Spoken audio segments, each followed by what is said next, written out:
Hey, everybody. Thanks for checking out the channel. Tobin here with you. If you guys could subscribe here, you get a notification every time we put up a new video. You hit the bell. That would help me out. And if you guys could subscribe to the Tobin and Leroy show, which you could watch every single weekday, 10 a.m. to 2 p.m. live on the WQM YouTube page and then on demand. It's all there for you, baby. So check that on out. Miami Heat have been in the midst of training camp at FAU. I'm going to try and be boots on the ground on Saturday. I have not been able to make it out. Obviously, they practice same time that I'm on the air, but I'm going to try and make it out there. I will be out there for the scrimmage next week, and we'll make it out to some preseason action as well. But we're in the thick of this thing. I've seen Jimmy Butler has been hanging out here in Palm Beach County. Saw him go over to on his Instagram to Bedner's Farm, get some fresh produce. That place is lovely. Lovely. You get some honey, you get a nice little lemonade over there. You get some good fruit. Bender's is a delight. So hopefully Jimmy's enjoying his time in the 561 up here and all that stuff. So I want to go over this quote that Erik Spoelstra had. He was speaking to the media. I believe this was yesterday. And some people took umbrage with this, where Erik Spoelstra says he believes, in his opinion, he believes that the Miami Heat are deeper this year than they were last year. A lot of people were out here and they're like, what? How could you say that, Spo? You lost Gabe Vincent and you lost Max Strus. How could you possibly say that you're deeper than you were last year? And I've found this to be interesting, that everybody continues to just dismiss the fact that last year in the playoffs, the Miami Heat, first of all, didn't have a starter, didn't have the guy who took the most shot attempts during the season, didn't have their second, third leading scorer on the team. And now they're at a spot where they get him back. And so Erik Spoelstra, he says, we're deeper than we were last year. And I think that if you really do think about it, we could take one position really where we know the depth isn't there, and that's point guard, point guard. And we know that the only true point guard really on the roster is Kyle Lowry. But if you really look back to last year, and you look, I think, mostly at most rosters are going to have something on their, on their team that they're not deep at. In particular, last year for the Miami Heat, you could see behind Bam Adebayo, and that's really been the case for the last couple of years. And you're like, I don't know what they have. What do they have behind Bam? And I think that if you look this year, this is about as deep as they've ever been behind Bam. So if we acknowledge that, okay, last year the weak spot was center, but this year the weak spot is point guard, we can kind of call that a wash.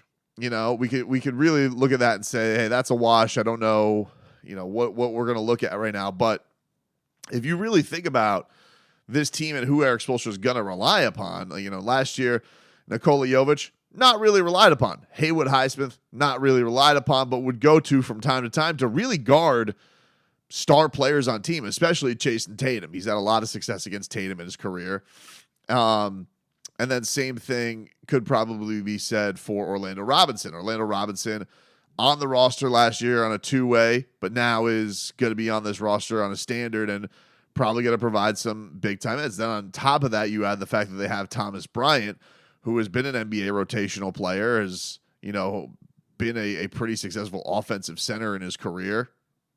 I'm sure they're going to try and hone in some things. I am curious to see what that relationship is going to be like this year, but I think that he's got the right intentions. I think he's got the right coaching staff for him.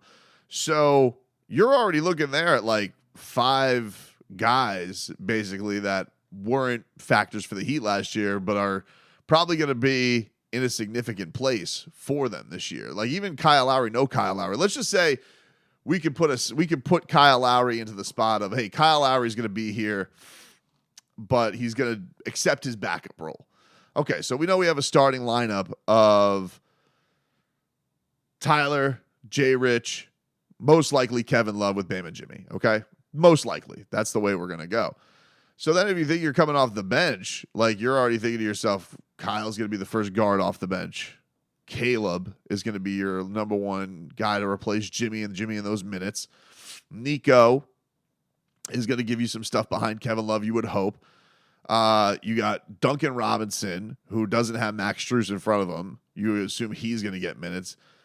You got Jaime Jaquez, who you haven't even got to. I haven't even mentioned either one of the backup centers.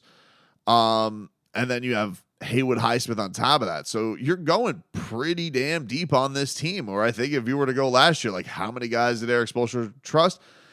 Yeah, probably during the regular season. Maybe there were some, maybe you could get to like 10. But not really. A lot of that stuff was either situational or injury, and that is going to be the thing in the regular season. There are going to be injuries that creep up. There are going to be some things, but I think that for them, the one thing they really can't afford, they can't afford a big blow to their backcourt for sure. But I do think that outside of that position, man, everybody else feels like they got a lot of depth behind it. So I don't know why a lot of people kind of scoffed at this from Erik Spoelstra. And I think that everybody just looks at the Heat and they're like, well, you don't have Max Strus, you don't have Gabe Vincent. And I don't know if you guys saw Max Strus, he put on Instagram, he's like, oh, so much fun was had this summer. And Jimmy Butler comments and he goes, all that fun just to get beat by us. And, the frenemies live on. The guys who salute each other with the middle fingers, that chemistry lives on between them. But yeah, I think that Jimmy Butler looks at a lot of teams around there, and he's got guys that he's fond of: Joel Embiid, PJ Tucker, his relationship with Adrian Griffin coaching the Bucks, the Damian Lillard saga there. I think there's a lot of guys that, Jimmy probably looks at and be like, yeah, he said yesterday at practice or 2 days ago at practice, he said, it is kind of a badge of honor that all these teams are gearing up to beat us. And he's right. I mean, you can't look at it any other way. People could sit here and dismiss the Heat and they can say, oh, they're not as good. They're not the team to beat. I get it. Don't tell me. I mean, I understand why you're going to go with that mentality. I mean, hell, even when it wasn't that, people were dismissing the Heat. So now you add a Damian Lillard into the conference. You put Drew Holiday on the Celtics, who everybody already kisses their ass. I understand why people are going to go and kind of dismiss Miami because they've already done it. I don't agree with it. It seems like you're doing it at your own peril. But for Heat fans to just kind of scoff at Erik Spoelstra, let me tell you something about Spo, dude. He knows before anybody else does. That's just the case. He's been doing this, what is this, 15th season as the head coach of the Miami Heat? 15, 16, something like that. He always knows before everybody else knows. He just does. And I'll freak out as a guy who does a talk show host, the way he reacts sometimes to games. I think he sounds like a loon. I think he sounds ridiculous. Oh, that was a productive road trip. Oh, we went 1-4. What? What? And he knows. And then they just go on a run. Or if he knows the talents of his team, he'll just have a feeling of it and a feel for it. Guys, he's one of the all-time greats for a reason. He is. And it was interesting hearing Jay Rich talk about this week at Media Day, where he's just like, there's an air to Erik Spoelstra that Greg Popovich has. He's been coached by Pop and Spo, and he goes, Spo's got that. You have it with Greg Popovich. Everybody always recognizes it with Greg Popovich. Spo has that too, and has that competitiveness, and he obviously has a great fondness for Erik Spoelstra. But the one thing I think Heat fans got to do more than anything, and I think that it's definitely, there was a time where Heat fans would just be beside themselves with Erik Spoelstra, just idiots about Erik Spoelstra. And I think after he got them to the finals in 2020, a lot of people just finally stopped putting any question marks on his greatness. He was named a top 15 all-time NBA head coach, and you just see what he's able to do every year to make the team competitive. Guys never had, Riley had down years. Down years. Spo's almost like, it's almost like Mike Tomlin. It's like, like the guy never puts up a stinker. He'll always find the ways to get the most out of his team and get some competitiveness out of his team. And that's with injuries, whatever. So if Erik Spoelstra is saying he thinks that they're deeper than they were last year, for God's sakes, Heat Nation, you should probably listen to the guy. Does that mean better? We'll find out. But I don't know if we are in any position to sit here and argue with this man about his roster when he always knows first.